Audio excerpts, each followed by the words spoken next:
Hi there, welcome to Grain TV. I'm Kevin McNew. It is Tuesday, April 18th, and another down day in the markets. Let's take a look at GrainEdge's trading platform and see what the action was like today.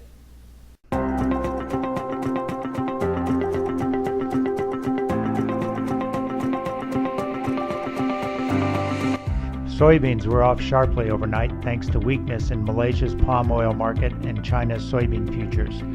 This morning's opening bell pushed beans lower still and caused corn to give up its modest gains overnight. For most of the trade session, soybeans were holding double-digit losses while corn drifted lower.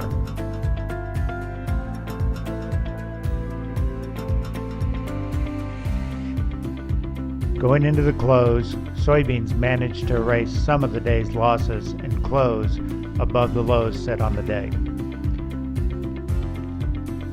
On the close. Welcome back. Let's take a look at some of the news that was shaping the trade today. Let's start first of all with USDA's crop progress report from last night. That showed corn planting was at 6% versus expectations of 8%. However, that really did little to sort of support the market today. The weather forecasts are starting to show a drying period in the 2-week ahead forecast, so that certainly sent the market lower today on corn. And if we look at the moisture forecast for the next 2 weeks, we see a lot of rain, most of it heavily weighted in the first week of this forecast, but in the second week it starts to dry out. But cumulative totals over the 2-week period can be fairly intensive according to the GFS model, showing 8 inches of rain expected over that 2-week time period in Missouri. So that may have some problems for farmers in those areas. But in sort of the eastern corn belt, when you look into Indiana and Ohio, the moisture levels are not only not as high, but they're actually fairly slim, with central Indiana, for example, seeing about 1 inch of rain in the next 2-week time period. So it's a very mixed bag depending on where you are in the country. I think overall, it's not something the market's going to take very seriously in terms of this overall precipitation forecast. There will be areas where there may be problems, but it's not necessarily widespread. On the other hand, as we start to look forward into summer forecasts, we're getting meteorologists starting to tip their hand a little bit in terms of what they think will be the likely outcome for weather patterns. Let's take a look at the next slide, which shows Thomson Reuters forecast for the summer period for June to August in terms of temperature and precipitation. What they show is somewhat concerning for grain production. One, on the left, you'll see the red areas. Those are areas expected to see higher than normal temperatures.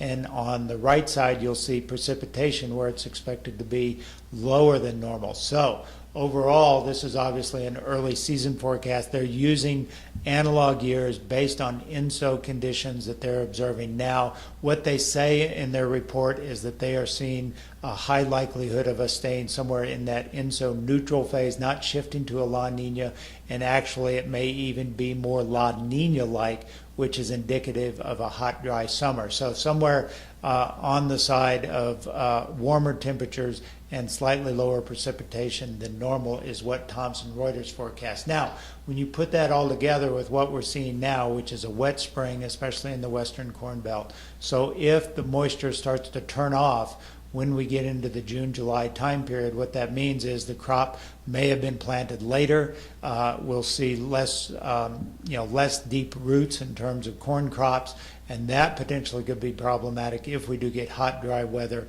during key pollination stage. Obviously, a lot of uncertainty around that forecast, but it is leaning, at least according to Thomson Reuters, to a hot and dry chance coming into the summer. Let's switch gears and take a look at May corn futures here. We've had quite a tumble over the last 2 days, starting on Sunday night. We are down 12 cents from the highs on Sunday night, and so overall we've had a fairly steep sell-off here down to the bottom end of this range. Now, it'll be interesting to see if we can recover here. Obviously, today being Tuesday did not feel like turnaround Tuesday. It was a continuation of Monday's trade. So it'll be interesting to see if Wednesday finds some stability here. One thing to keep in mind, Friday is expirations on the March options.